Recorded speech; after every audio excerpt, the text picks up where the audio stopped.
Hmm.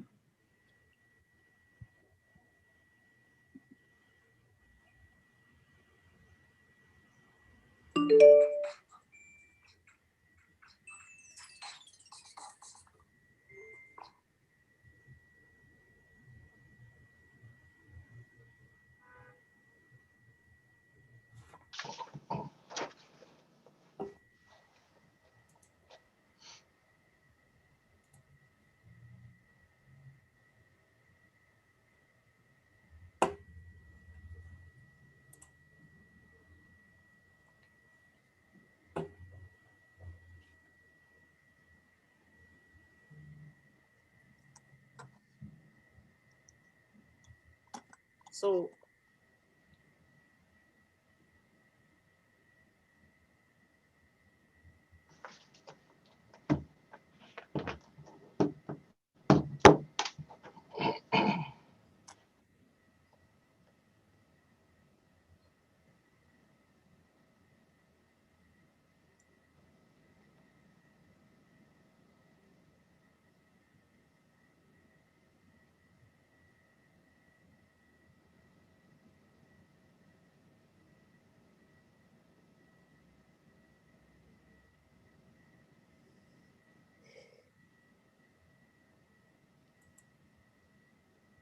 So Malcolm, I don't think I've ever met you, but hello. Oh, it's nice to meet you.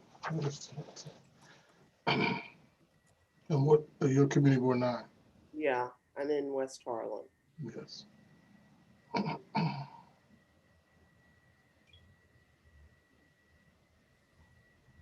And I mean, we have projects in your area, but Yeah, and we haven't I know really, people who yeah, you've worked with, mm, and vice versa. yeah.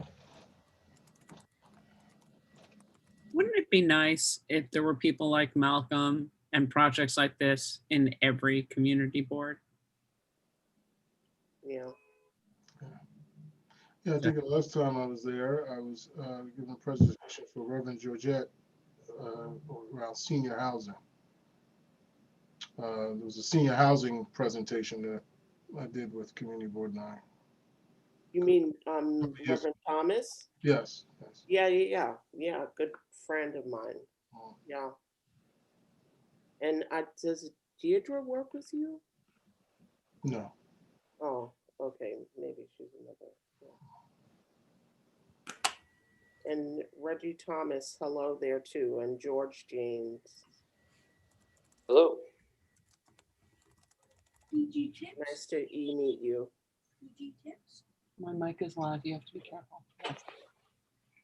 PG tips. You guys are ready to get going, April, Cicely. All right, so Mind everybody, my mic is live, please. All right, that's public service announcement in our house. So Hey, good evening. Good evening. My name is Cicely Harris, and I am the chair of Manhattan Community Board 10. Just a few housekeeping rules.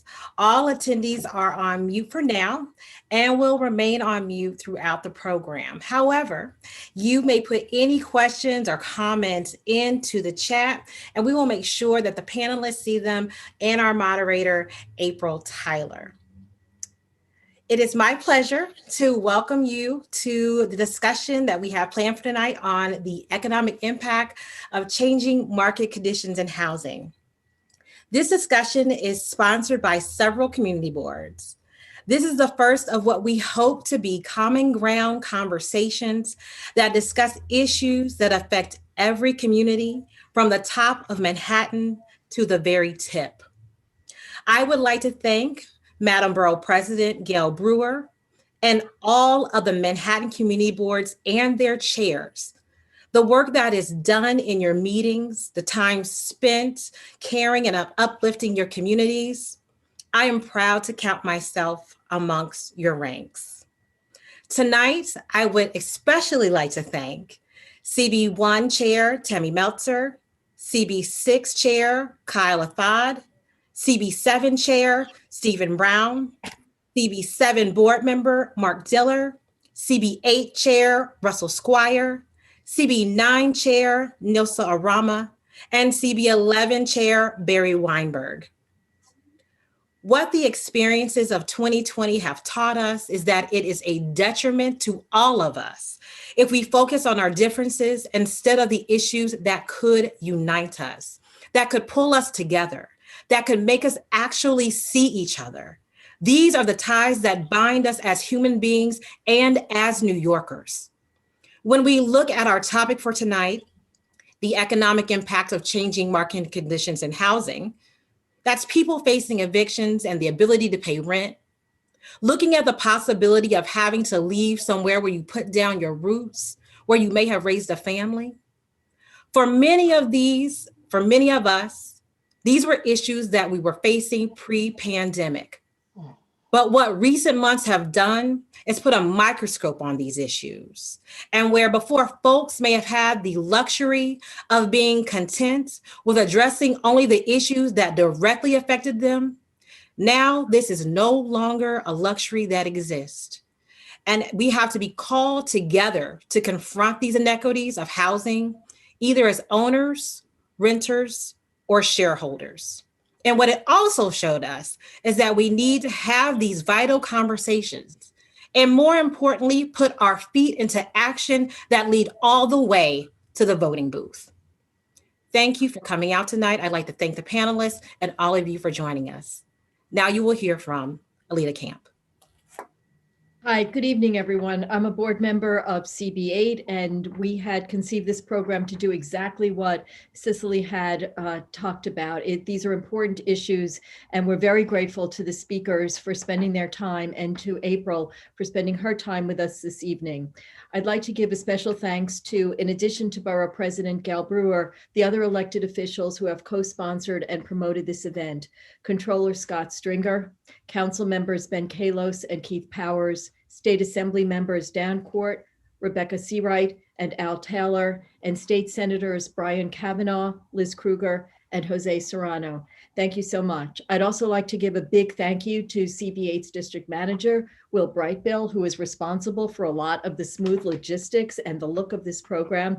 Thank you. You did a bang up job on the flyer. So yay, I see how excited Cicely is. So thank you. And right now I'd like to introduce our moderator that we're very fortunate to have. I know she's put a lot of sweat into this already, April Tyler. April is co-chair of CB9's Housing, Land Use, and Zoning Committee, who began her career as an organizer in her building. She's worked with elected officials to enact legislation and policies beneficial to Housing Development Fund Corporations, or HDFCs, in addition to many other successes and achievements. So thank you so much, April. I'll turn this over to you now. And I hope everyone not only enjoys this program, but that we have something that well, expands your way of thinking, offers a different perspective, some more information that you didn't otherwise have, because these topics are critical. Thank you. April? Thank you, Alita. Thank you, Cecily. And yeah, I can't go any further without thanking Will and all the DMs, all the district managers, because they are the wind beneath our wings. As you know, we're volunteers and they get most of the work done for us. So I thank all of our panelists. Malcolm Punter from Harlem Congregations for Community Improvement, George Janes from George Janes and Associates, Scott Metzner from Janus Property, and Reggie Thomas from the Real Estate Board of New York. And I'm going to start by, we can't talk about housing in this context without talking about COVID. And so I'd like to start with Scott and ask all of the panelists. So how has the COVID-19 changed your view on how we're dealing with housing and housing issues, and what are we learning from it, and how are we changing our methodologies based on that? So let's start with Scott. So thank you, April, and thank you to everyone for including me and inviting me, and thank you to Gail Brewer. And it's obviously an amazing group, and it's conversations like these that we need to have in these unprecedented times. And so I think the impacts from COVID in housing are both sort of obvious and some that are less obvious, and certainly plenty that aren't being discussed enough.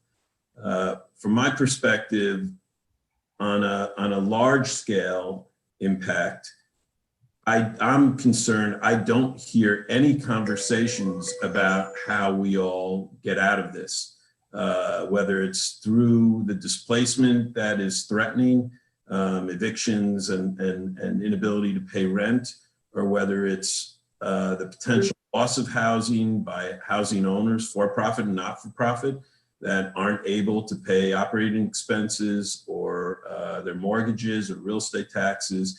The scale of the problem from my seat is so much greater than even what we all read about and are all experiencing. So I'm concerned about that, and I think that the only solution is going to be some combination of the government and private industry and communities and tenant activists, tenant leaders getting together and figuring out a combination of sharing the pain and a combination of some sort of financial support for tenants, owners, whether it's in real estate tax breaks, direct payments, whatever it is, this problem is not going to go away.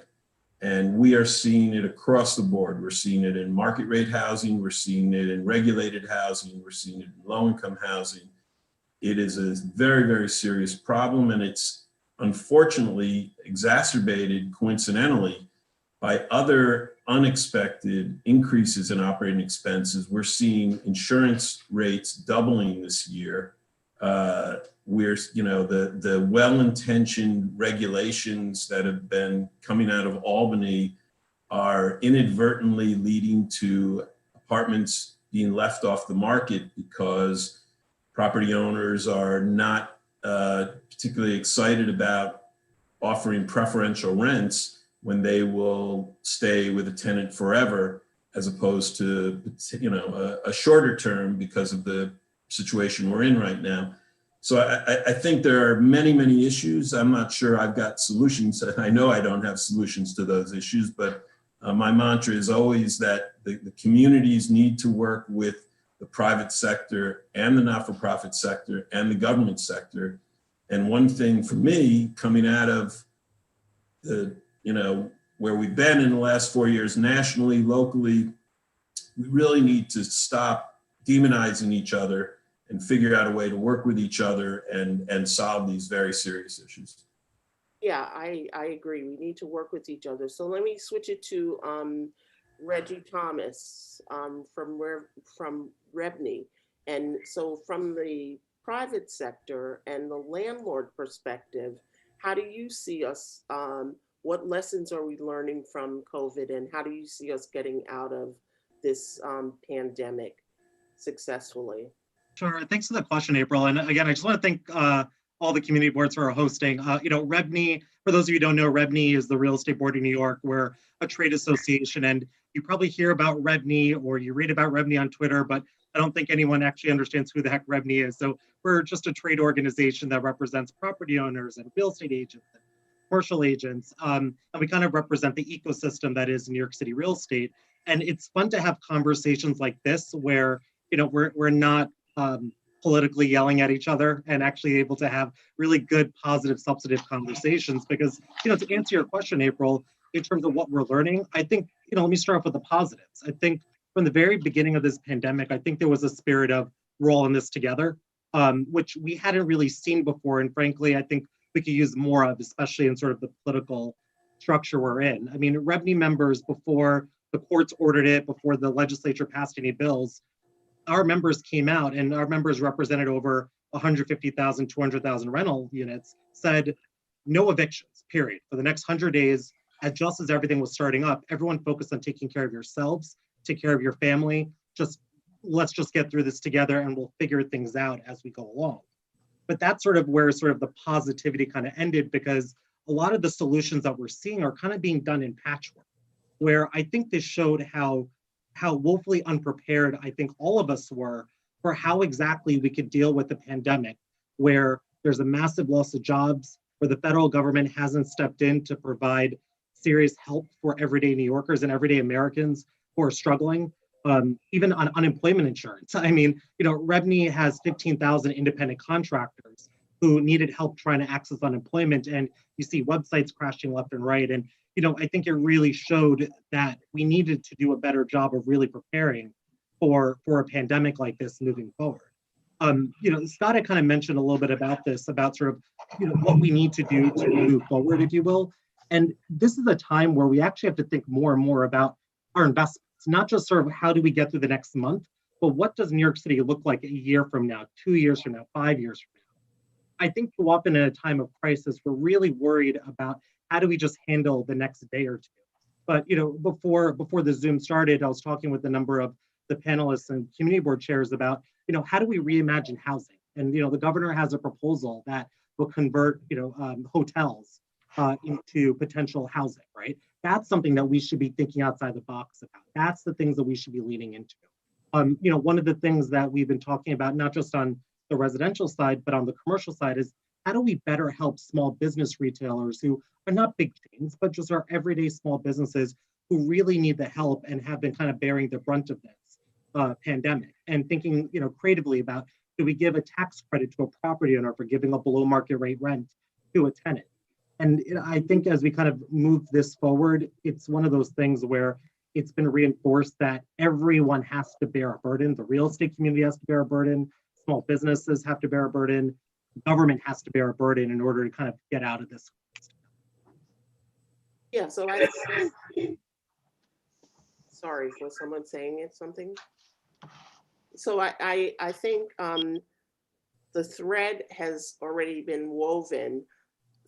We need to work together and we need to figure this out together. So I'm gonna toss it over to Malcolm as a local housing provider and community organization. How are you reimagining? What are the lessons that you've learned during this COVID epidemic, this pandemic, and how are you reimagining housing into the future? Thank you, April, and thank you, Gail Brewer and the community board leadership and the panelists. I think this question is an essential question because the COVID-19 pandemic exposed the fragility of our real estate market and of our city, and maybe even of our nation. None of us could have expected the impact of a pandemic on our communities. This is a 100-year event. We recently had another 100-year event in the form of Superstorm Sandy. And as you know, New York City didn't respond very well to that emergency. And apparently that was in 2012. We haven't really learned much about, the impacts to our fragile environment and our fragile city. But I think this is a good opportunity for organizations, for-profit and not-for-profit, and for Harlem Congregations for Community Improvement, an organization that is structured to be as close as possible to the most vulnerable people in our community by being in lockstep through our houses of worship and our networks. We, as an organization, in my opinion, should be in the forefront of making sure that we are able to respond quickly and diligently to people's problems, and particularly when there is a state of emergency. We learned that these types of events have a indelible impact on our communities. There was an economic cliff that we all fell off, right? So there was no safety net that we can rely on, and our national government and our state government were really at a really difficult situation to respond effectively. We also had an impact on health, physical as well as mental health, we've discovered. And then also we know that we don't have any adequate disaster plans to speak of. So this is something that we as a community of New Yorkers must fill the gap on. We must have disaster plans throughout our communities, building by building, community board by community board. We must also have a deep connection with our healthcare community, both mental and physical. And certainly, we need to shore up New York City's reliance on a national level for funding sources. We have to figure that out. We should not, as a city that generates billions of dollars, that puts into the federal coffers, and then be subject to, a political squabble on whether we can respond to take care of our families and our children and our seniors in our community. We put billions of dollars in tax revenue to the federal government, and we get about 40% back in that federal revenue. In my opinion, that's unacceptable. Yeah, So what HCCI has done is make sure they responded very quickly in February and March to try to care for our senior residents by providing food service, virtual. We couldn't go to our seniors' houses to check on them, so we did virtual wellness checks.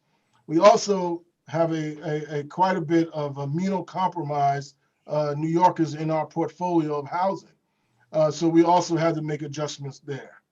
And we didn't know whether construction projects that we have in the pipeline, construction projects that we were working on during this event, were going to continue. Fortunately, our governor made provisions for us to continue, at least for the projects that were already funded. yeah, But as I underscored before, New York City cannot be held hostage to all of these factors. We have to figure out a way for the richest city in the world to be able to survive on its own. I'm looking for an economic generator, so to speak, so that when the lights of the federal government go out, we can continue to thrive based upon all of the inputs that we've put in for the. well, let's hope that the lights of the federal government just came back on last week. But I want to give George an opportunity to weigh in. But I do appreciate that you said that we need to have more planning. And I am, at least in Community Board 9, I was really encouraged that so many people individually stepped up. And I'm sure that it happened throughout other community boards and in other neighborhoods, and helped with seniors, and helped with people, like getting people groceries if they needed it, and just like care that we exhibited as a community. But I want to give George an opportunity to weigh in. So what have you learned, the lessons that you've learned during COVID, and how can we move forward here? Well, thank you. So do we all remember back in, it was either March or April, when the governor said that, the pandemic is terrible in New York City because of density. And what we learned after that really wasn't the case. It was really more about crowding. Crowding and density are not the same things. And so what we had in the hardest hit communities were, people who were doubling up, tripling up, people who don't make enough money to afford the rent. And so they have many roommates. And in those types of situations, we've learned that housing is a public health concern. Public health and housing and how people live are directly related. And, I think that's something that people in land use planning have forgotten. Our land use planning evolved from public health. It is an offshoot of the public health movement of the early 20th century, at least as we know it now. And, it's been a stark reminder that how we live and how we expect our neighbors to live is directly related to public health. And we need to do better. We need to do better so that people don't have to live in these types of overcrowded conditions, so that they can live, not only healthy, but they can, do things like start families and get married and like do things that people need to do. So you know, it's been a very hard lesson, I think, for all of us to learn, that we have to do better. And it's unfortunately come on the backs of many of our neighbors. But we, you know, it's a reminder that, yeah, we have a big challenge in front of us and we have to do better. Yeah, that's a really important point, that planning started because of public health, and here we are in a public health crisis.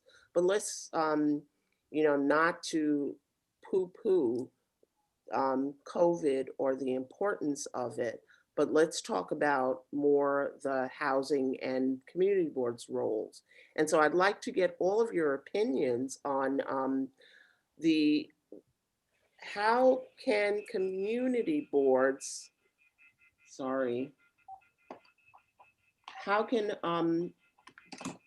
community boards,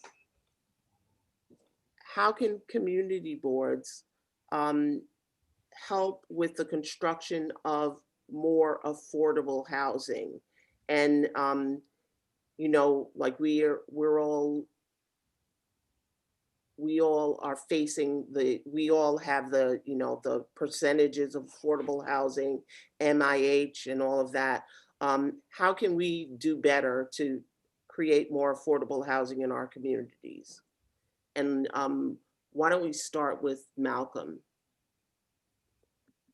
Absolutely. I think our experience at HCCI, and my experience personally, has been that the community board, particularly Community Board 10, has worked very well with organizations like HCCI in the production of affordable housing. And I think the way you can continue to do that is look at affordable housing from a spectrum of different income levels. It is my opinion, and is really the structure of HCCI and the founding documents. HCCI was created to develop low to moderate income housing, and not just low income. In my experience, some people have misinterpreted, just because HCCI and organizations like HCCI are not-for-profit organizations, that they were bound and duty bound only to focus on the very low, the lowest income band for housing. We don't believe that that works in trying to build a model community that's going to be progressive and thriving. We believe that developing affordable housing that runs the spectrum of incomes is the one that works for the community best. That we take care of the lowest income, the income after that. But what about the middle income folks that are civil servants and teachers and police officers? And sometimes in our community, you have two people in a household that are civil servants. So HCCI has to develop housing that meets the needs of the very low income, but also the people that happen to be gainfully employed. What this encourages is that you build communities where people can exchange ideas, have people that they can look up to, neighbors that have technical skills that can inspire younger people, and then you can see the community grow like that. And I'll give you an example. I was at the community board. We were asking to build an affordable cooperative apartment community on 2 vacant lots that were remainder lots from a 600 unit, very low income tax credit property. And when I was at the city council, I explained to the hearing officer that we have folks that are in our affordable housing portfolio that have been there since the inception of the low income housing tax credit program in 1986. So they were amongst the first group of people that were in our housing. And we have other people who are in affordable housing that have been there 15 years. But since they've qualified on the very low income spectrum, they've now become civil servants. They've educated themselves. They went to college. So now they're making money that is beyond the 60% even beyond the 80% of the AMI ceiling for what we traditionally have agreed is affordable housing. So that individual family who now started out as a married couple now has 6 children. I can't move them out of the low-income housing tax credit and put them in any larger apartment because now they make too much money. Right. The only thing that they have to do, because we're not producing middle-income affordable housing, they have to move to Rockland County. Right. That is unacceptable. So the community, what I think you're talking about is and I agree that we need to drill down to be more community focused, and what is applicable to CB 10 might not work in CB 8 or 9 or 11, etc. And so we've got to figure out how to make rather than having us fit the programs, have the programs fit our needs.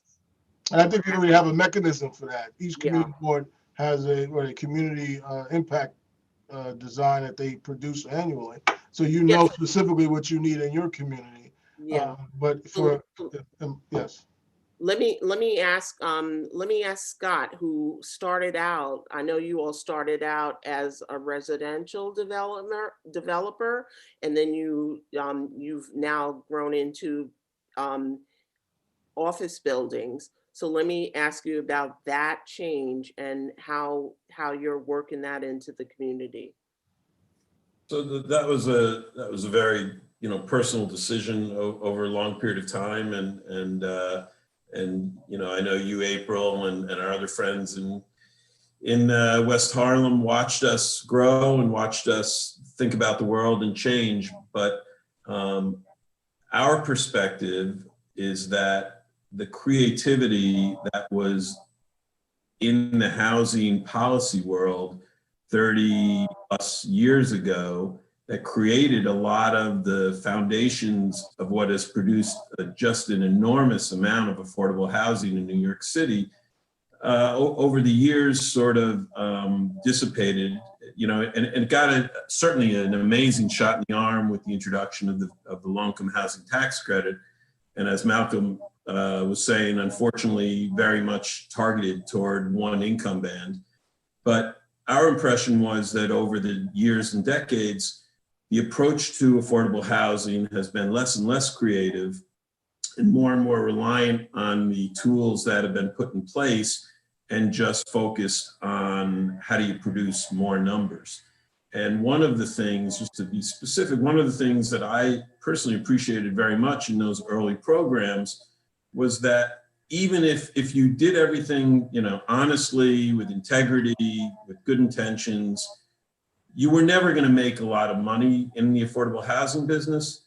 But the city programs required the mortgages, the subsidized mortgages that you took on to build this stuff, to be self-amortizing over 30 years. And so there was an economic incentive to take care of your buildings, to take care of your tenants, and to own these buildings over a long period of time. Over time, that specific policy, in order to create more housing, evolved into interest-only mortgages and large balloons at the end of 30 years that you never paid off. And a reliance obviously on the low-income housing tax credit. And with fees being made by the developer, for-profit and not-for-profit, at the closing of the deal or at the delivery of the building. And so, in my opinion, and I don't want to speak, my partner Jerry very well, we felt that between sort of what we got into this business for, I think, good reasons, between the economics that were changing, the lack of creativity, and what we thought was sort of the overswinging of some of the policies and regulatory environment coming out of Albany and New York City, we looked at other ways to continue to make a positive impact in the city's low and moderate income neighborhoods. And we looked where at the time no one else was looking, and we looked at economic development, commercial development in more recent years, and life science development. And I think that we have made, and continue to make a positive impact in those ways, giving people jobs, giving people, hopefully, giving not-for-profits, for-profits, affordable commercial spaces, and trying to create street life with helping retailers. And so that's really, for us personally, that was our evolution really from housing to commercial, but we still manage, almost all the commercial we've ever developed. So and I've been very involved in the not-for-profit world as well. So I think the office development and the economics will support the local community. But I'd like to ask George and Reggie for more of a macro opinion. So how do we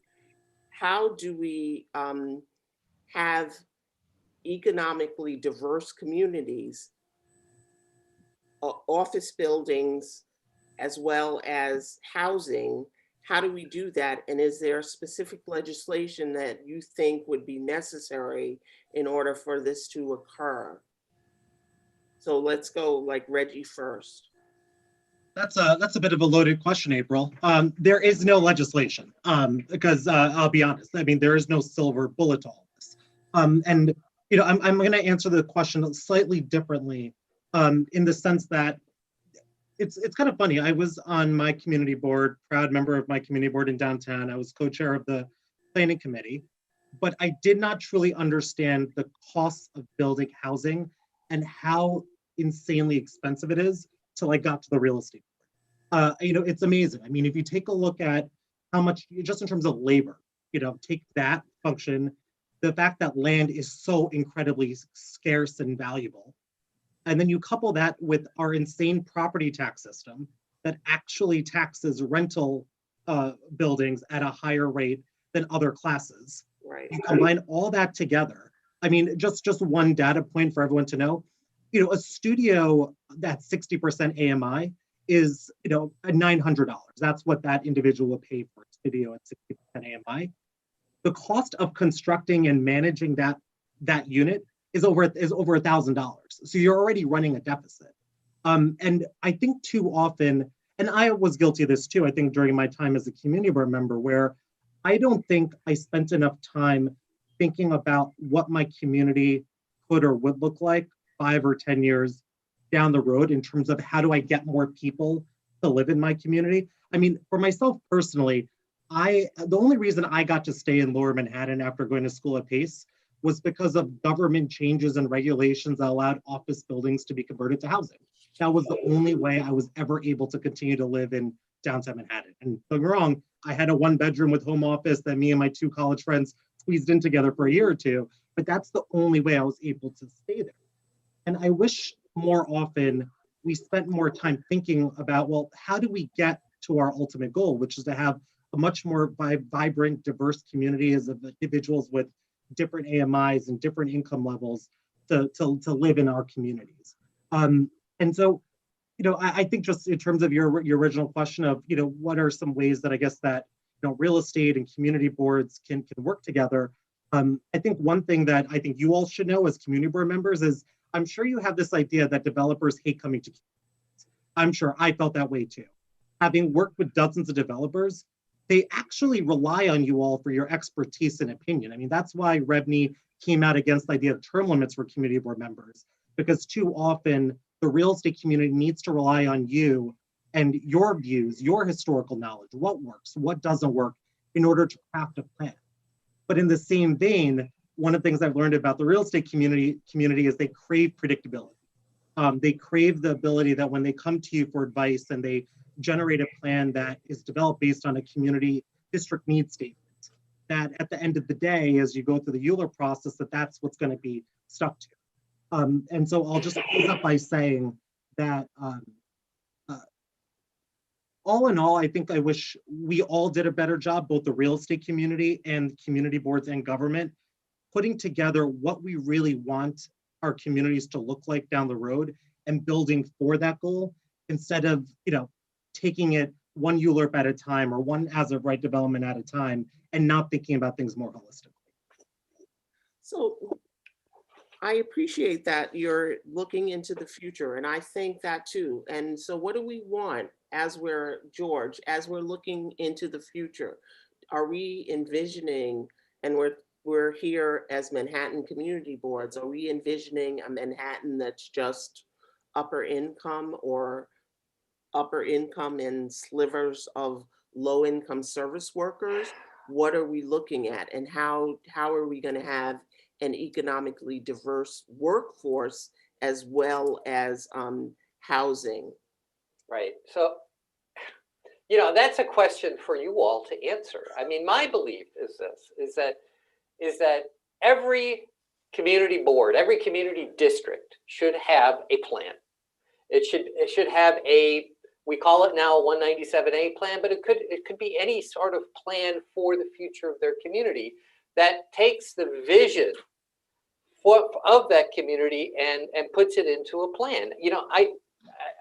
Some of you know I do work with community boards. I've done a lot of work with Community Board 11 over the years. And the East Harlem neighborhood planning process that they went through a few years ago was fantastic. Yeah. It was a fantastic process that produced a wonderful plan that was the basis of all these actions that have happened in East Harlem over the past several years. And if you ever look at that plan, you'll see that it's comprehensive and it covers many, many topics. And it has a vision for the future of the community. And it was, it engaged an enormous number of stakeholders, of which the community board was just one, right? There were many, many stakeholders that were a part of this. And there are these goals that were essentially voted on and adopted formally into a plan. And all of you, every single community board should have that. And any land use action that happens in the future should be based on that plan. I mean, one of the things that came out of the East Harlem plan was the idea that, there was a lot of change happening in the community. And whenever there was a new building going up, it was usually 100% market rate building. And the idea was that you'd want to be able to have affordable units in every building. And so that's one of the reasons why there was a recommendation for mandatory inclusionary housing on many of the wide streets, to allow for whenever you saw a new building, it was going to have affordable units in it. And that was, that came out of the plan, and that was actually implemented. But it went far beyond that by requiring or asking for 100% affordable in any city-owned development site that was developed. And in fact, that's what's been happening over the past several years. And I think, community boards are very often reactive. You have this application, you have to get your opinion in, and you react to it. In my opinion, community boards can be proactive, and they can develop their own plans, and they can make their own recommendations and advocate for the future that they want to see. And I think, that involves organization, will, and resources. And unfortunately, the resources are often not there.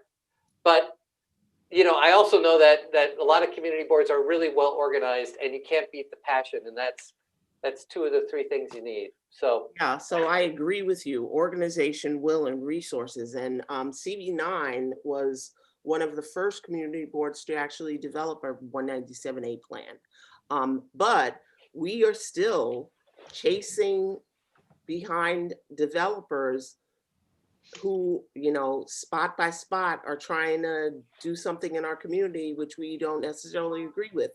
So how let's get a little wonky here. So how do we deal with zoning issues and the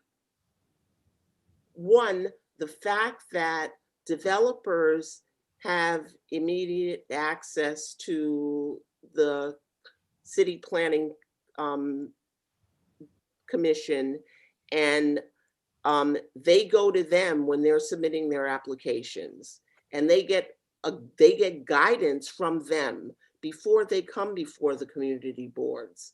And so the community boards are very often, even in the ULURP process, a step behind. How do we fix that? And let's start with you, George. Well, that's a culture thing and how the city chooses to run itself, right? It doesn't have to be that way. It is the way that that it's the way the system works. But if for instance you had a land use plan for your local community district, and a developer wanted to do something contrary to that plan, it would be, this actually relates to the whole comprehensive planning effort that Corey Johnson is sponsoring right now, right? So if you had a local plan and somebody wanted to do something contrary to it, they wouldn't be going to DCP. They should come to you first and say, this is what we want to do here. It is contrary to your plan, but this is why we want to do it. This is why these are the benefits to the community. This is what it would produce. What do you think? And would you be willing to modify your plan to accommodate this idea? I mean, that's the way it should work. But it's not the way, and you're absolutely right, April, it's not the way it works now. But that is a choice of the city administration. And, we all should be doing much better about working to try to change the system that we have. Yeah, and I think Scott said earlier that it helps when developers talk to community boards early in the process. Yes. And we definitely encourage that. And I know 10 and the other community boards on the call do. But just talking about how we envision our city in the future, is it going to be just developer driven and spot by spot rezoning, or are we going to get to the point where we have more comprehensive, like we have a vision and then we go about crafting that vision, or is it going to be spots by spots by spot? Yeah, so let me ask Malcolm to talk about that. Yeah, I think I'm certainly for open government. So I think that any citizen or entity that operates in the city of New York should have access to the government in the city of New York and their constituent agencies. But I think that the local CB plan or the community board plan, the local plan that George mentioned, is important. I like to see that planning process be integrated in a little more into our democratic way of governing ourselves. If the community board is a group of representatives from the community district, then that community district should have some say on what that district should look like for some period of time. So I want the local plan, in other words, I'd like to see the local plan have some force in law, right? Have the force of law. But it also should be referended at some interval of time, right? It shouldn't say, no group should say, we only want, 10% of AMI housing, in perpetuity. It should be 20 years or whatever the interval of time is. So this way that it's something that is the ability to change over as the community changes or as philosophies of building housings change. So my offering here is that the process should be a little more democratic. It is not. It's top down. It should be bottom up, and then it should have some stability. Developers like stability, have some force in law, but it shouldn't be forever. It should be for some interval of time that it can be reconsidered in the future, and that should be maybe 20 years or 30 years. So Scott, let me ask you this: how do we make it bottom up, as Malcolm said? Like the CB9 created 197A plan, and we very thoughtfully went through that process. How do we actually implement that bottom up with given all of the zoning restrictions, given all of the whims of developers, et cetera? How do we actually come together on those terms? So as you know, I lived through a lot of that 197A plan, and Yeah. it's remarkable when you look at how rare it is in the city that document, or a good portion of that document, actually got certified. And that is the document that we live under and other developers are supposed to live under. I do think that the process is set to be more bottom up than maybe the discussion is really moving toward.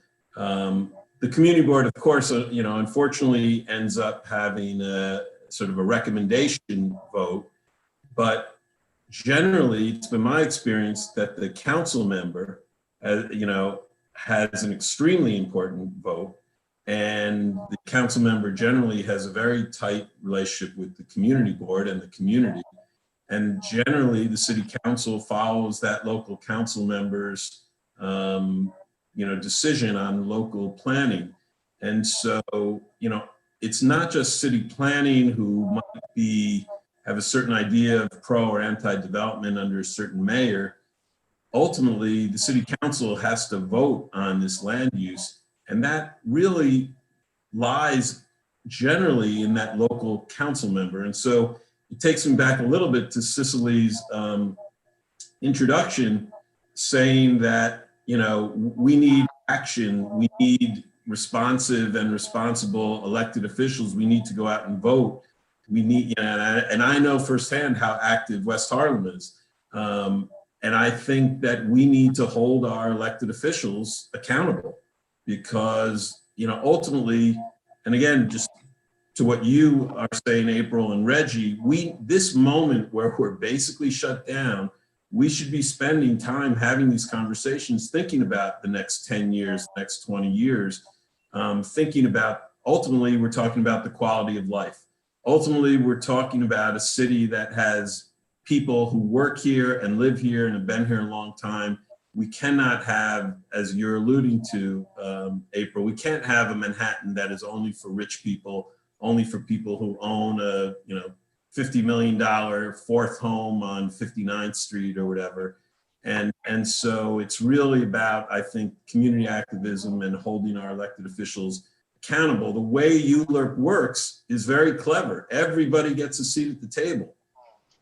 And if the city council votes for a building that's 3 times as big as the community board wants, then that person needs to be held accountable. That's my opinion. All right. Everybody gets it. Let me not get into that. Thank you, April, because I'm going to be very quiet, knowing that we are all in lame duck year. So, Scott, I appreciate your optimism, and that's where I'll leave it. Yeah, so I wanted to give Cecily and Alida an opportunity to ask the panelists questions, if you would like. So Alida, you want to go first? Sure. Thank you, April. I'm just really interested in the changes that come to communities when people of higher income move in. And that's something across the borough, if not the city. It's something that CB8, which is known for Park Avenue, although that is a very limited description of the demographics of CB8, as well as other boards in Manhattan that are perceived one way, but want to be more diverse. And we've watched in CB8 a loss of affordable housing. We've lost over 10,000 units. Is that right, George? You did the research on that. And all we see are developments with prices not even for Manhattanites or New Yorkers. There are 4 buildings with starting prices for condos at somewhere around $3 million. That's clearly got to be geared towards foreign investors. And it has an impact because we lose the tenements, we lose rent regulated units, we lose units that are more geared to moderate and middle income residents. And as a result, we lose stability, we lose diversity, we lose vitality. And I'd like to know, and I think that's probably true all around the city and in all sorts of economically different communities. So I'd like to know what kind of direct impact changing demographics or changing economic real estate markers, I guess, have on communities, and what could we do about that? Because clearly community boards have very little respect from certain administrations and very little input into these kinds of decisions. So Thank you. I think the question is, how do we bake in diversity, economic diversity? Yeah. Yes, because economic diversity. So let's go one by one crucial. and ask it, how do we do that? In, let's start with Reggie, since your organization deals with more citywide issues. How is it possible that we can have economic diversity in neighborhoods? Sure. I think first and foremost, we as a city need to commit, or at least acknowledge, that we have to increase the supply of housing.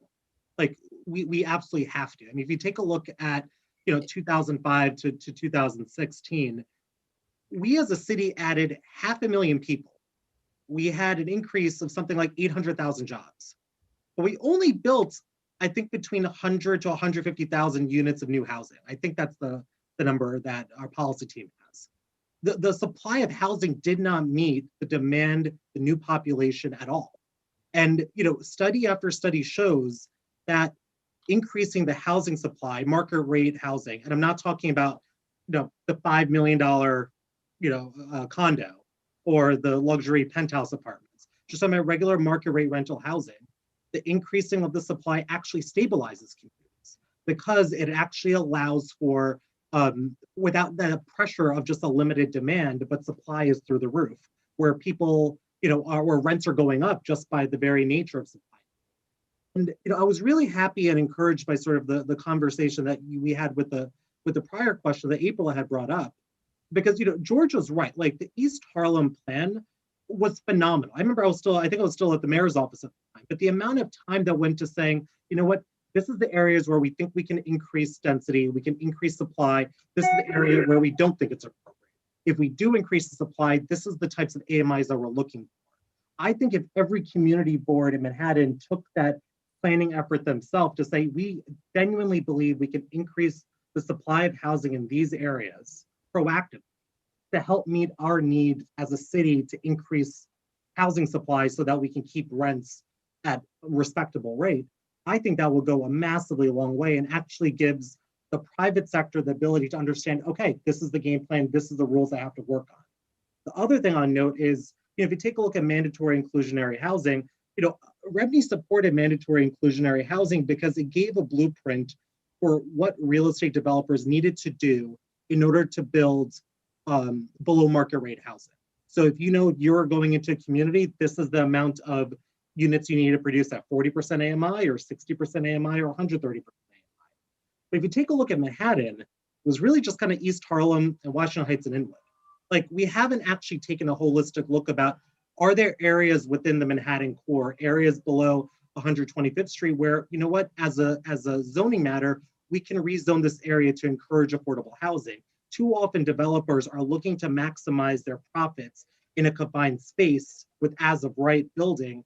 And that's why often you see these types of luxury buildings. Right. All right. So, George, do you want to weigh in? Sure. So Alita asked the question of what happens when a higher income people move into a neighborhood, and generally speaking, what happens is that rents in the entire neighborhood go up. And in fact, we study this in Seeker when it's called indirect displacement. The method in Seeker is terrible, but it's something that we actually study in the environmental reviews. Really, and my solution would be different than Reggie's. I mean, if you're going to actually do something about that, what you want to do is primarily you want to strengthen rent stabilization, and that's already happened. But that was one thing that was always astounding to me when I first moved to New York many years ago, was how neighborhoods were actually relatively economically heterogeneous. It wasn't like Detroit, where I'm from, where all the poor people live in one place, all the rich people live in another place, and all the middle income people live in between. And it wasn't like that at all. And that was largely because many of the people that where I lived on the Upper East Side were in rent stabilized units. And that allowed for, various people of various means and incomes to live together. And I think when you have strong rent stabilization that preserves the unit and the rent of that unit, you will get a real variety of folks that live in the neighborhood. I think I'm going to chime in here though, because CB1 used to have an immense diversity of stabilized housing between Independence Plaza, Southbridge Towers, Gateway Plaza, 421A. We really had a lot of different housing stock that was like that. All of it is now gone. So we don't have any of that anymore. And we're talking, much like Alita mentioned, I'm talking thousands and thousands of units. So when we're looking for affordable housing, we're looking at, what plans can be put in place so we do have some permanence. 421A did not work and has turned into luxury condos. And nothing that we have had in place thus far still exists. So now, what can we do? Where are the opportunities to change that looking ahead? Because I think we've all realized in a post-pandemic world, only by having communities that have people from all different socioeconomic levels can you support all the businesses there, right? CB1 in particular, you can take a look. We have different issues, but because we've lost all the stock, good luck finding a hardware store down here right now. Right. The same, the bodegas and the small mom and pops are suffering, not only because the business and tourists aren't here, but because there's not enough residents here anymore because they've fled. So what can we do now? What either zoning, laws, what solutions do you have to suggest to move forward? Do you want me to take that, April? Or I think that's a great question, and I think that is beyond the scope of our now 15 minutes left. But I think that's something that we all in all of our community boards have to think about.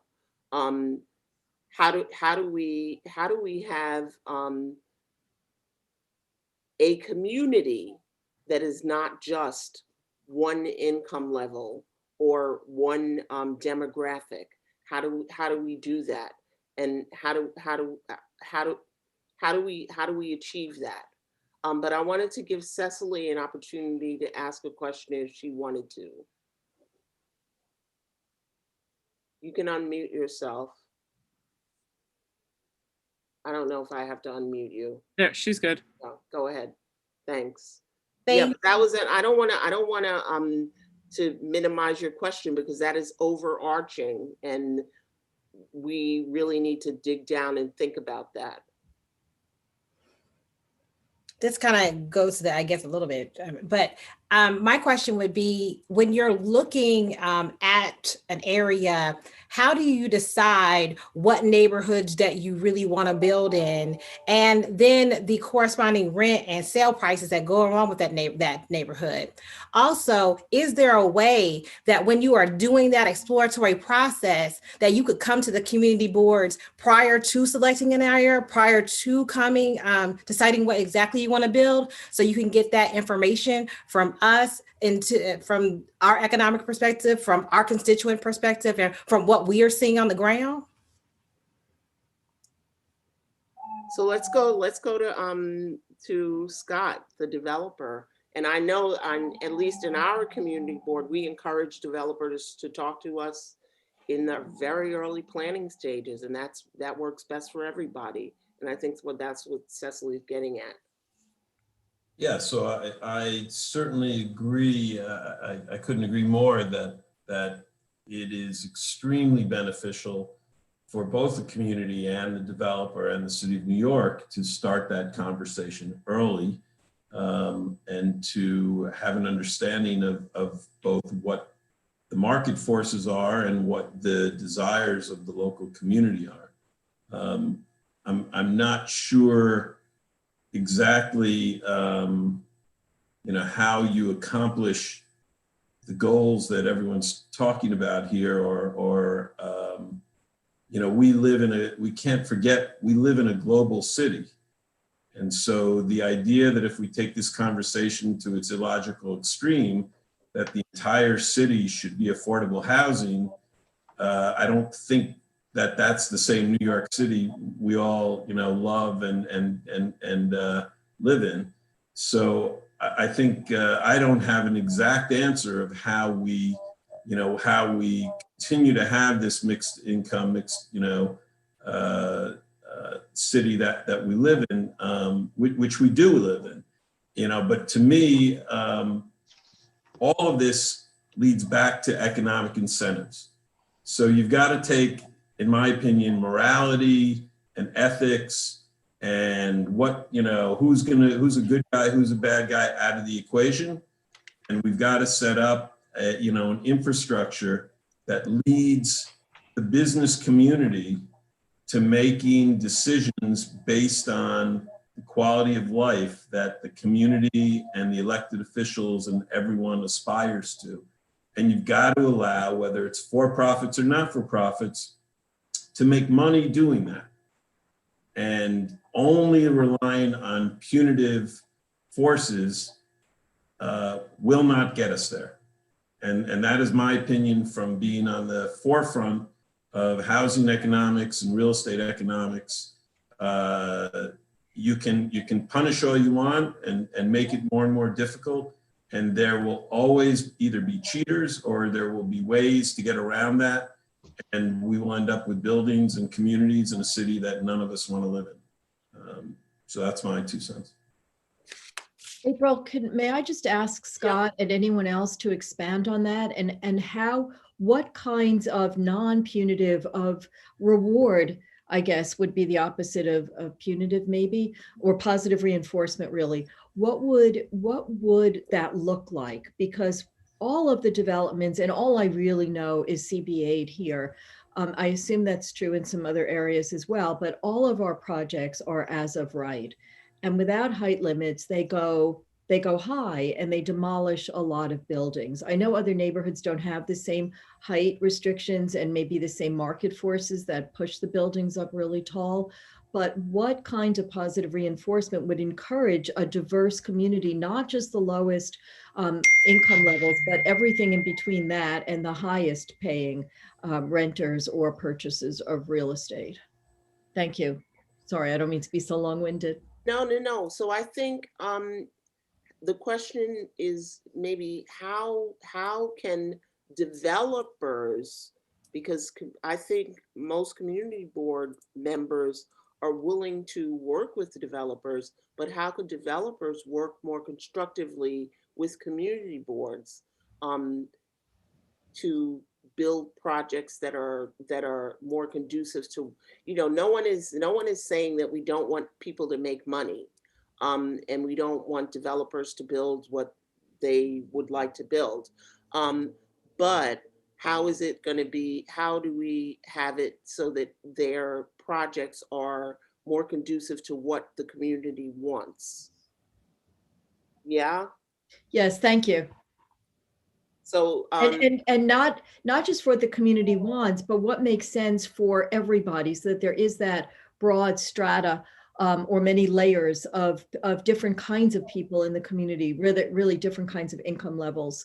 And even looking towards the future, because I know that some developers who want to build in our neighborhood, we have one subway line, and we're thinking about the transit issues. April, and other community boards are thinking about other issues. Downtown, you don't have any grocery stores. April, I think that's one of the things, though, that's where I was going, is what can we do to positively incentivize? Nobody wants punishments in. What we want to do is create more vibrancy through the city, through all economic levels. So yeah, we've got 20 more minutes. Let's talk about that. Like, how do we how do we've got, What can we do to how do advocate how for do what we kind work of together? Yeah. Yeah. So maybe So, I yeah, can. so why don't, let me throw it at Reggie. Sure, and I'll start off, but I think I'm actually curious as well to hear Malcolm from his own sort of practice on how he thinks about this. But for my time working at Rebney, one thing I know about our members, they crave the predictability and they're very risk averse.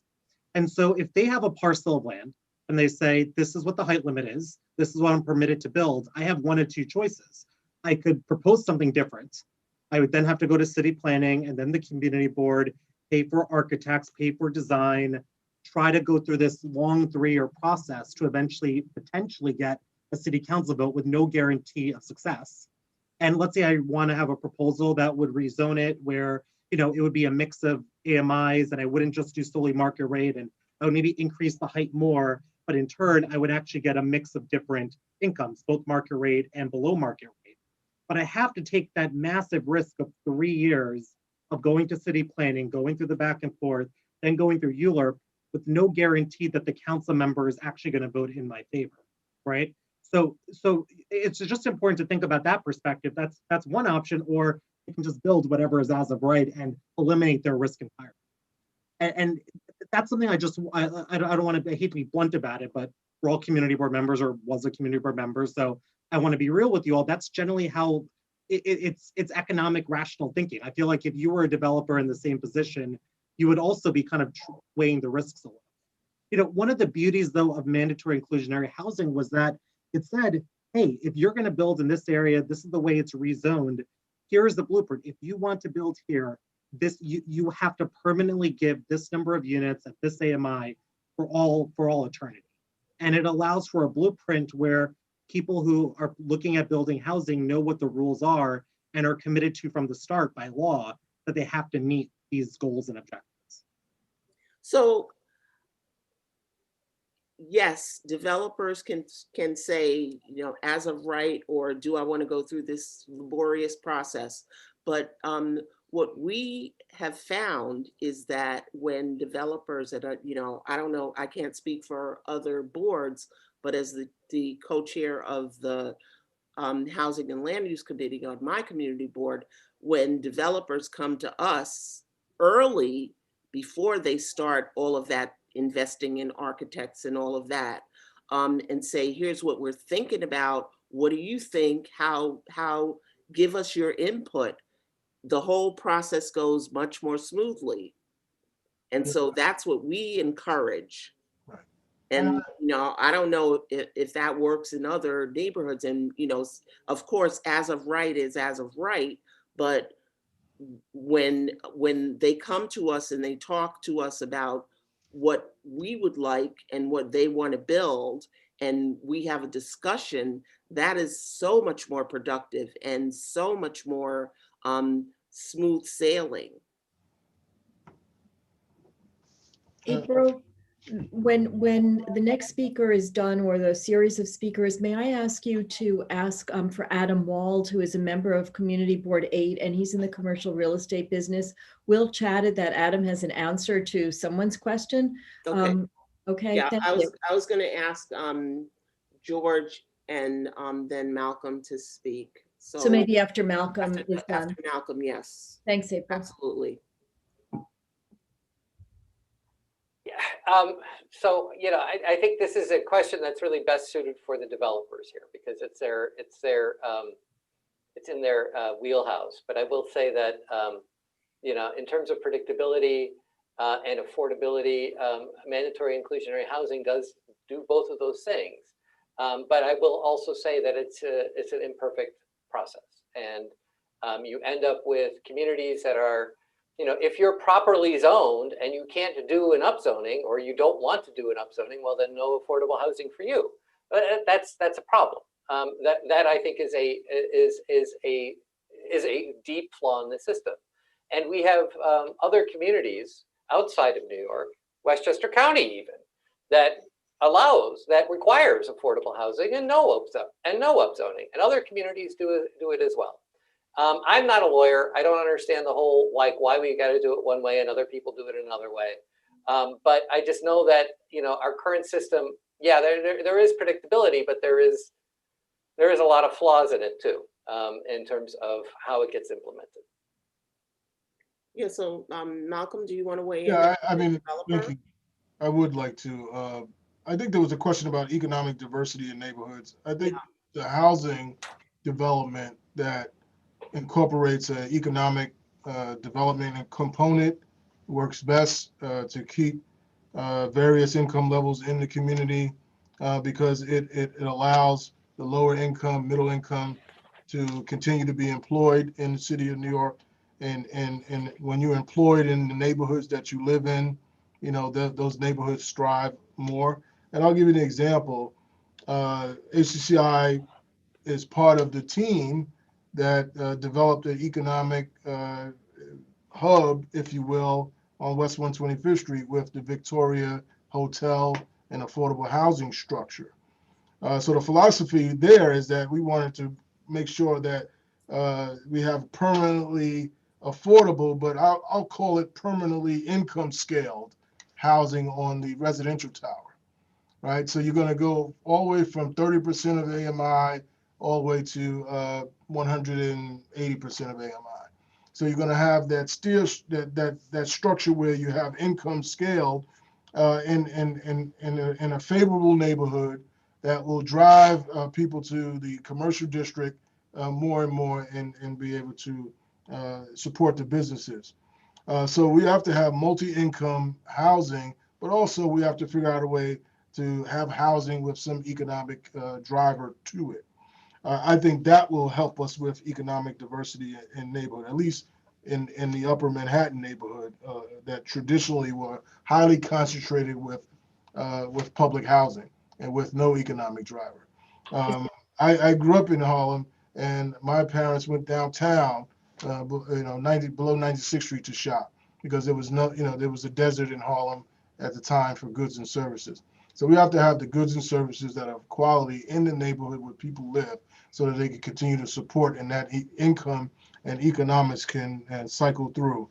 I also want to remind you that the whole philosophy of real property and real property zoning is based upon the concept of the highest and best use. So the developer is going to try to maximize, their profit because the reality is that, and I think Reggie Thomas said it, that the cost of building does not mitigate because you're a non-for-profit or a for-profit or a B corporation. The building costs are building cost. And as I said, I think in one of our prep meetings, and I'll say this publicly, there's no real estate that's non-for-profit, even if HCCI operates it or some other non-for-profit operates it. Mm-hmm. The expenses are the expenses, and that has become apparent, to an infinite degree because of the economic downturn caused by COVID. But it also was kind of apparent with the changes in the rent regulation law that happened a couple of years ago. While HCCI, because it's mission driven, we want people to be rent stabilized. We want people to be able to maintain their housing, but it also has driven some of the for-profits out of New York City. And I think that driving the for-profits out of New York City, going to the South, or going to, for lack of a better term, red states, because they get a better economic exchange for their efforts, causes us to have that very low supply that Reggie mentioned. And we're still getting, in our last building, which is on West 118th Street, 11 West 118th Street, 135 units for seniors. We got 40,000 applications. That's something that we, as a group of industry, developers, nonprofits, community board members, should find unacceptable, and we have to figure out a way to work together to get it changed. So I just want to put it out here. Can we maybe think about highest and best use, not only in monetary terms, like, I totally understand the highest and best use of a property in terms of the economics and the financials, but there are other social highest and best uses. So can we just, like, Absolutely, I agree with that. I mean, put that out there? I agree. Um, I think that's so important. Adam from Community Board 8 wanted to say something, and so I think we're going to unmute him, and then we're going to give each of the panelists an opportunity to make some closing remarks. And the only comment I had, and I'm sure Reggie's working on this hard at Revney, is that there was a policy change a couple of years back where the allocation of low-income housing tax credits no longer went to your 80-20 or 75-25 or 70-30 buildings. And so despite the East Harlem corridor's rezoning, the reason there's been very few land trades and very few projects that have been announced is because developers can't pencil the project without that low-income housing tax credit subsidy. And there's a reason Gary Barnett is going to probably do office, is because he can get a ICAP abatement, and there's all sorts of tax credits you can get for office. But if you're going to build residential and you're going to comply with mandatory inclusionary housing, you run the numbers, it only makes sense if you can get that low-income housing tax credit to subsidize your development.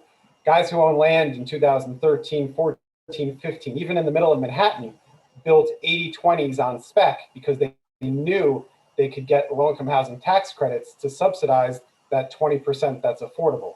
So unless there's going to be a policy change going forward that's going to reallocate low-income housing tax credits to all units that are below 60% AMI, it's going to be very difficult for now, for the short term, even the long term, for mixed income developments to happen in places like Inwood and East Harlem.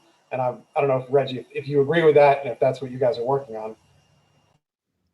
I mean, what I will say is the Albany legislature has about 10,000 bills, and I'm tracking 1,500, God help me. So it's one of many issues that we are all working on together. And I think my question is, if that's a problem in East Harlem, that makes it not even a whisper of a possibility in Lower Manhattan. And could I tag on to that and just say, I'm not hearing a lot about middle income, I think, unless I missed something. And certainly the city needs to keep to provide for residential possibilities for middle income earners, that the city without a moderate and middle income strata will just, it won't be as vital and vibrant and thriving as it could be. And also, just if I may, April, to your comment about the highest and best use, I don't understand why it's always about building as expensively as possible, which is what it seems like. That certainly in COVID, we've learned the value of green space, the value of open air possibilities, and why is there no value to those kinds of uses or cultural uses or things that support communities. And it's not just about building the most expensive properties that can be. That's all. Thank you for allowing me to interject. I agree. I want to go one by one and give the panelists an opportunity to do like 2.5 minutes wrap up. Let's start with George. Great, sure. So, you're my people.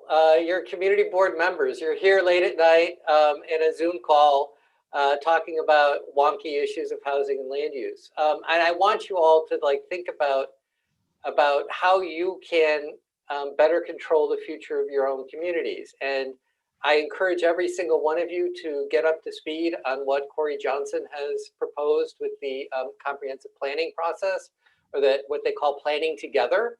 It's legislation that was produced. It was released in December of last year, so it's still brand new. It's the idea of making New York City have a comprehensive plan, and that each community district would have a land use plan. And I think it's a fascinating idea. I think it's something that we actually need. I know that I have my own issues with it in terms of how those land use plans are developed.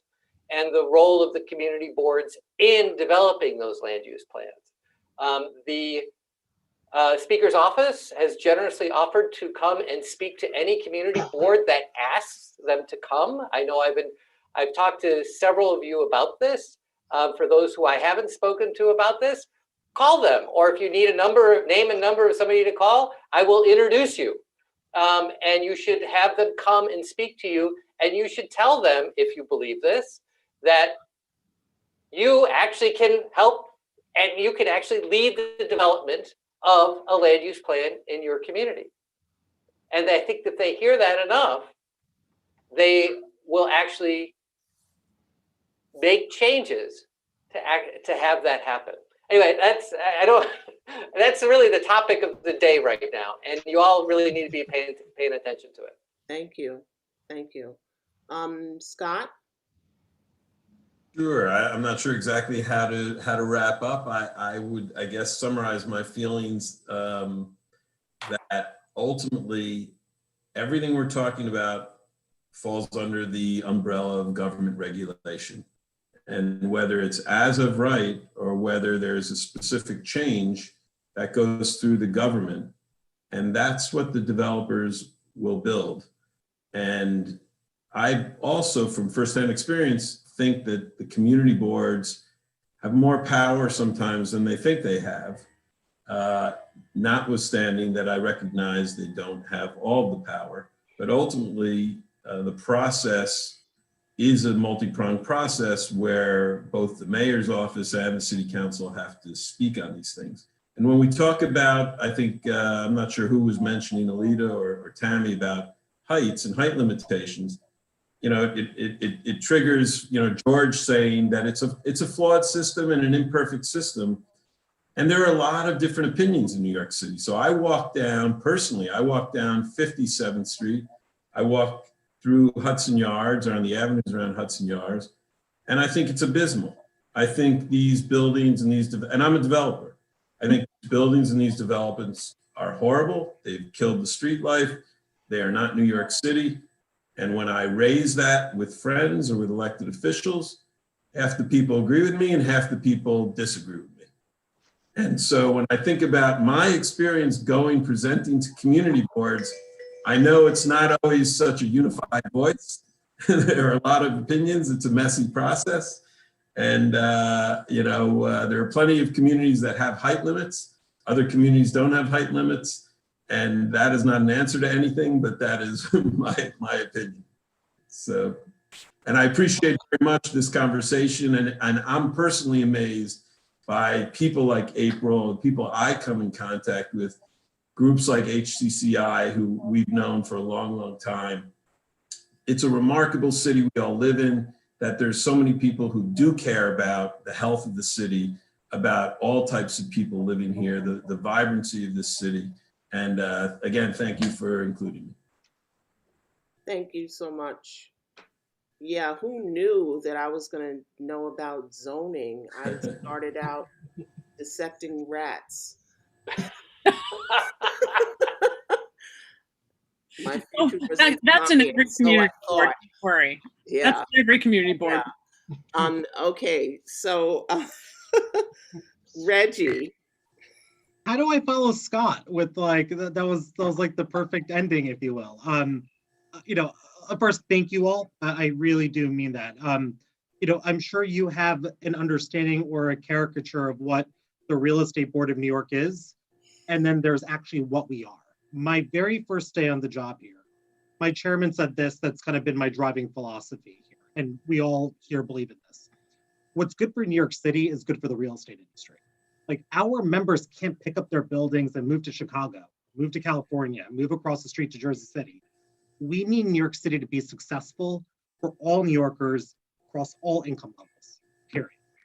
I think the question becomes, how the heck do we do this, given that we're all New Yorkers, and as Scott said, half the time we'll agree, half the time we'll disagree. And I think a big part of that are conversations like this that we're having open, honest, frank conversations about what's real, what are the constraints, what's possible, how do we move forward over the next 5 years, 10 years. On that note, I do want to also encourage all the boards here, Rebney is not Lord Voldemort. We love engaging with those, especially who disagree with maybe views that we have here. Many of you may remember Basha Gerhardt. She was Gail Brewer's deputy land use director. She's our vice president of planning. Some of you on CB10 may remember Payman Lowley, former district manager. He's our senior vice president of policy and planning. I mean, a lot of us are old government folks who believe that we need to have a pro-growth agenda in this city. And that's why a lot of us came here to Rebney. And so to the extent that you want us to come to your community board meeting, you want us to come to a land use meeting, to the extent that, let's say, you need what zoning 101s that go beyond what Gail's office offers. If you want policy reports, or if you want data or information about what are the AMIs in my specific community board in this census tract, we'll provide that for you. I mean, we're all in this together, and we want to make sure we're a resource for you. I meant what I said earlier. Rebney members genuinely do enjoy engaging with the community board. They learn so much more from you all than they give you, I feel like. And to the extent that we can be a partner with you all moving forward, we're all in. Thanks again. Right, thank you. So Malcolm, you're Yeah, the rear. I think we should redefine, those issues and those interpretations of the built environment that we find outdated and unacceptable.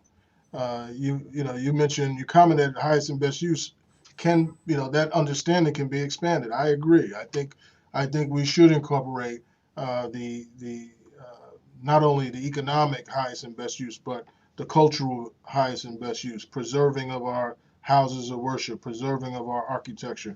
I think that is very important. And I think that process is really in the hands of our local representatives and elected as well as appointed. And I include the community board representatives as those appointed members.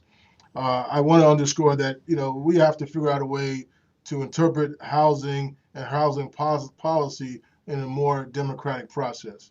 If the city council member is a faithless city council member because they're not voting with the will of the local district, then we have to create a mechanism where they cannot no longer be faithless, sort of like the faithless electors we see on the national level. HCCI, enjoys. I actually enjoy and benefit greatly from going to the community board anytime we envision a project ahead of time. Why? Because I learn a lot of things that can save me money from making mistakes in the future, in the beginning. It's very cost effective, but it's also enriching in a way that I can get ideas on what the community needs. So we do that as a matter of pattern and practice. We go to the community board first. I think that housing has to be incorporated with economic development projects, and just like the hotel and affordable housing, there's other buildings in Central Harlem that could be drivers for jobs and job creation, because we want to make sure young people in the Harlem community learn how to get benefit from the hospitality industry. So the key to developing good housing is to making sure people can afford to live there. Right. And I don't want Manhattan to be like Sunny Isles, Miami, Florida, right? That people only there during Christmas and Easter. It's dark all the time. Building these unproductive mammoths of housing that are third homes for the super rich is not a prescription for having a vibrant city. So we are opposed to that. So I thank you all for hosting this, and certainly Cicely, you're my community board leader because I live in your district, and I thank you for inviting me. And it's certainly a pleasure to hear the different diverse views from our panelists, and I look forward to having more conversations, because this cannot be the first or an only conversation. This has to continue. Yeah, so thank you, Malcolm. And I'm going to just continue on that thread because we've got like 30 plus questions that we didn't get a chance to get to. So this will not be the last conversation, I hope. But I want to thank Alita and Cecily for driving this and putting this this together, and for asking me to moderate. I hope I've done you all justice. And I thank all of the panelists for participating. And I think that, if we work together and, I've heard some really good stuff, and, thanks to Rebney for saying that you want to engage. Really good to hear that. Thanks to like for Scott, we've got a relationship there, and Malcolm, I know you do in CB10, and George for being willing to do the zoning 101. The conversation will continue, and I thank you all for coming and participating.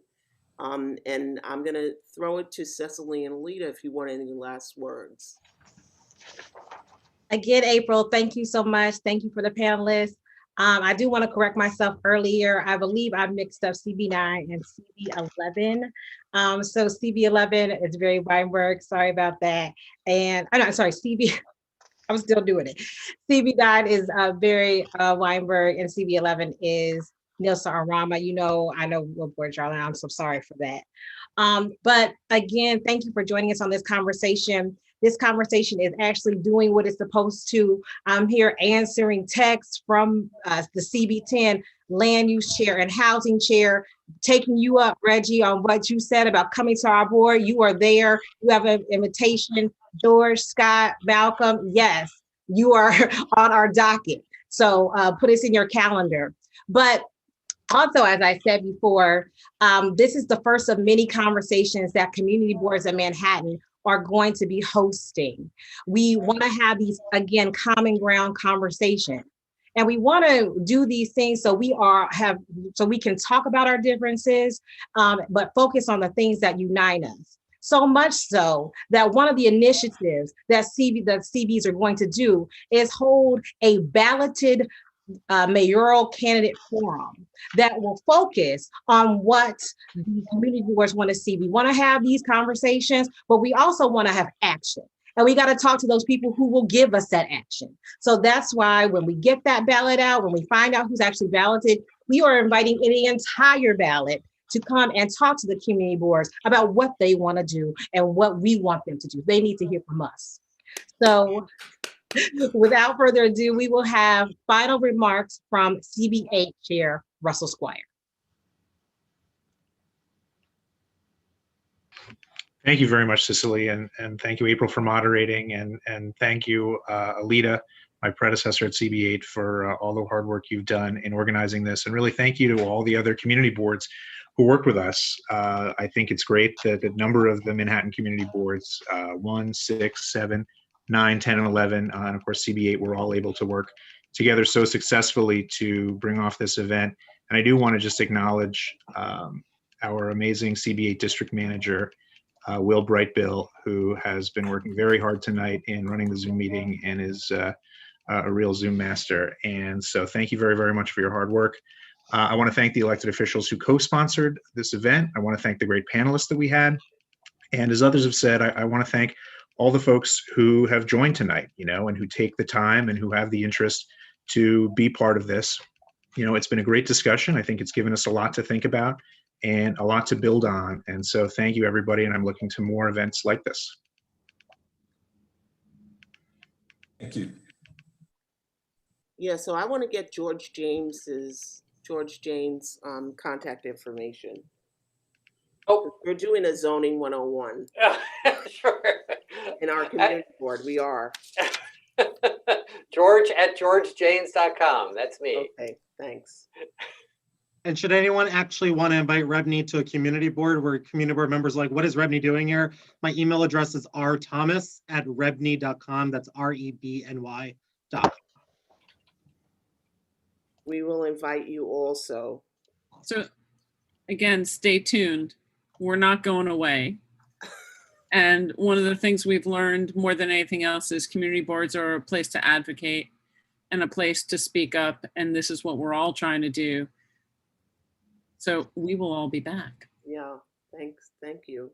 Thank you all so much. And yeah, we're not going away. I've been here for 40 years. and I ain't going anywhere. All right, thank you all so much. Okay, thank you. Thank you. Thank you.